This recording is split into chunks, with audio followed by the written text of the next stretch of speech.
ನಗರದ ಜೆಎಚ್ ಪಟೇಲ್ ಬಡಾವಣೆಯ ಯುಜಿಡಿ ಬೀದಿ ದೀಪ ಹಾಗೂ ಉದ್ಯಾನವನಗಳ ಸಮಸ್ಯೆಗಳನ್ನು ತಕ್ಷಣ ಪರಿಹರಿಸಬೇಕು ಎಂದು ನಾಗರಿಕರ ಹಿತರಕ್ಷಣಾ ಸಮಿತಿ ಅಧ್ಯಕ್ಷ ಹೆಬ್ಬಾಳು ರಾಜಯೋಗಿ ಒತ್ತಾಯಿಸಿದರು.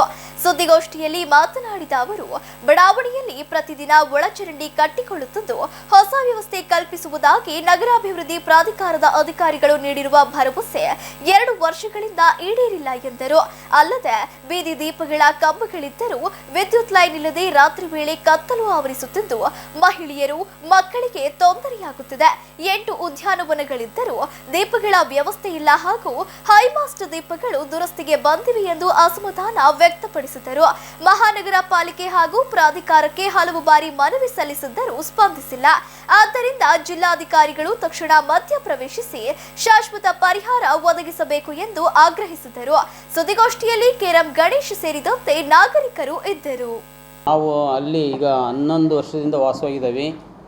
ಈಗ ಅದು ವಿಶಾಲವಾದಂಥ ಒಂದು ಸ್ಮಾರ್ಟ್ ಸಿಟಿಗೆ ಒಪ್ಪುವ ರೀತಿಯಲ್ಲಿರ್ತಕ್ಕಂಥ ಒಂದು ಬಡಾವಣೆ. ಈ ಬಡಾವಣೆಯ ಬಗ್ಗೆ ನಾವು ಈ ಹಿಂದೆ 2024ರಲ್ಲಿ ಒಂದು ಪ್ರೆಸ್ ಮೀಟ್ ಮಾಡಿದ್ವಿ. ನಿಮ್ಮಲ್ಲಿ ಬಂದು ನಿಮ್ಮನ್ನು ಮೊರೆ ಹೋಗಿದ್ವಿ. ನಾವು ಅಲ್ಲಿದ್ದು ಈಗ 2 ವರ್ಷದಲ್ಲಿ ನಾವು ಸತತವಾಗಿ ಹಲವಾರು ಪ್ರಯತ್ನ ಮಾಡಿದರೂ ನಮ್ಮಲ್ಲಿ ಕೆಲವು ನ್ಯೂನತೆಗಳು ಬಡಾವಣೆಯಲ್ಲಿ ಹಾಗೆ ಮುಂದುವರಿದ್ದಾವೆ. ಆದ್ದರಿಂದ ನಾವು ಮತ್ತೆ ನಿಮ್ಮ ಮುಂದೆ ಬಂದಿದ್ದೇವೆ. ನಿಮ್ಮ ಒಂದು ಬೆಂಬಲ ಇದ್ದರೆ ಮಾತ್ರ ನಾವೇನಾದರೂ ನಮ್ಮ ಬಡಾವಣೆ, ದಾವಣಗೆರೆ ಎಲ್ಲ ಬಡಾವಣೆ ಸ್ಥಿತಿಯಂತೆ ನಮ್ಮ ಬಡಾವಣೆಯೂ ಇದೆ. ಆದರೆ ನಮ್ಮ ಬಡಾವಣೆ ಆದರೂ ಒಂದು ಮಾದರಿಯಾದ ಬಡಾವಣೆ ಆಗಲಿ ಅನ್ನೋ ಒಂದು ಉದ್ದೇಶಕ್ಕೋಸ್ಕರ ನಾವು ಪ್ರಯತ್ನ ಮಾಡ್ತೇವೆ. ಈಗ ನಾವು ನಮ್ಮ ಒಟ್ಟು ಬೇಡಿಕೆಗಳು 28 ಪಾಯಿಂಟ್ ಮಾಡಿದ್ದೇವೆ ಸರ್. ನಾವು ಇದರಲ್ಲಿ ಬಹುತೇಕ ಎಲ್ಲವಕ್ಕೂ ನಾವು ಎಲ್ಲ ಇಲಾಖೆಗೂ ನಾವು ಭೇಟಿ ಮಾಡಿ ಮನವಿ ಪತ್ರ ಸಲ್ಲಿಸಿದ್ದೇವೆ ನಾವಲ್ಲಿ ಈಗ 2 ವರ್ಷದಲ್ಲಿ. ಆದರೆ ನಮ್ಮ ಕೆಲಸ ಕಾರ್ಯಗಳು ನಡೆದಿಲ್ಲ.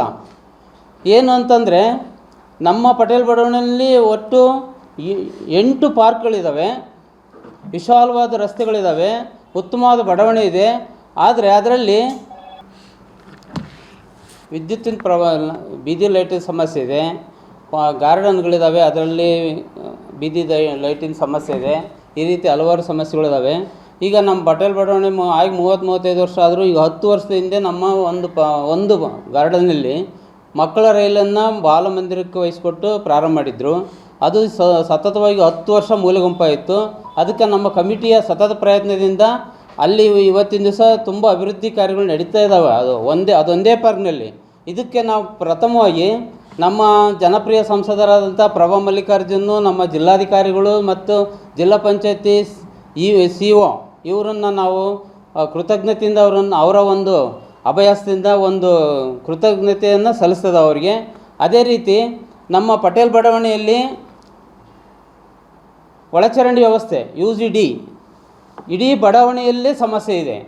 ದಿನಕ್ಕೆ 1-2 ಸಮಸ್ಯೆಗಳು ಬರ್ತವೆ. ಇದರ ಬಗ್ಗೆ ನಾವು ದಾವಣಗೆರೆ ಹರಿಹರ ನಗರಾಭಿವೃದ್ಧಿ ಪ್ರಾಧಿಕಾರಕ್ಕೂ ಹಾಗೂ ದಾವಣಗೆರೆ ಮಹಾನಗರ ಪಾಲಿಕೆಗೂ ನಾವು ಮನವಿ ಸಲ್ಲಿಸಿದ್ದೇವೆ.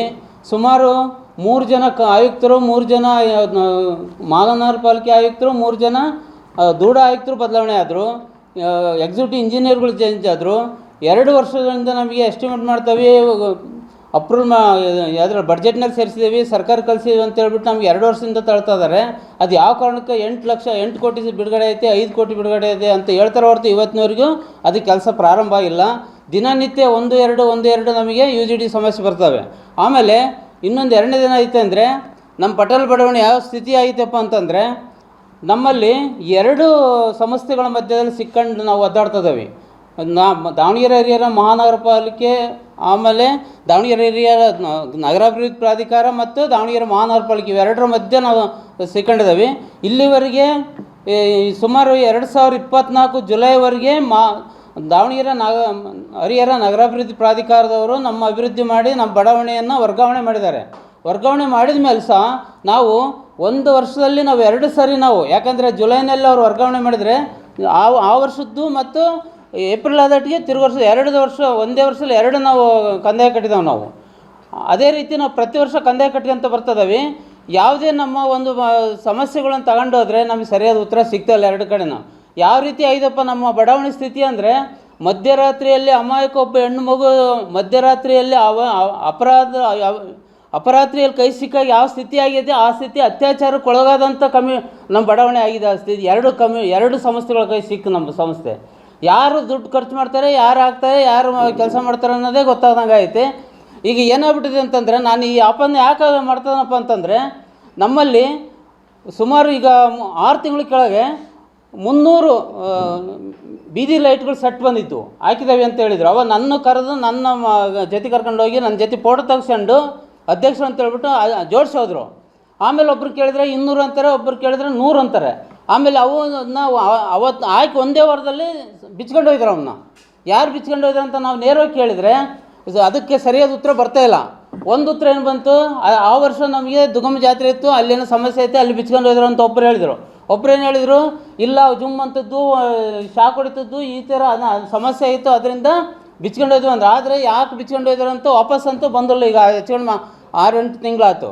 ಆಮೇಲೆ ಲೈಟ್ಗಳಿಗೆ ಆನ್ ಆಫ್ ಮಾಡೋರೇ ಇಲ್ಲ. ಅಲ್ಲಿ ಏನಾಗ್ಬಿಟ್ಟಿದೆ ಅಂದರೆ ಟೈಮರ್ಗಳು ಅಳವಡಿಸ್ತಾರೆ. ಅವು ಟೈಮರ್ಗಳು ಎಂಥ ಜೋಡಿಸ್ತಾರೆ ಅಂತ ಗೊತ್ತಿಲ್ಲ, 3 ತಿಂಗಳು ಬರೋದಿಲ್ಲ. ಅವು ಹಾಕಿದ ಲೈಟ್ಗಳು ಆಫ್ ಮಾಡೋದೇ ಇಲ್ಲ.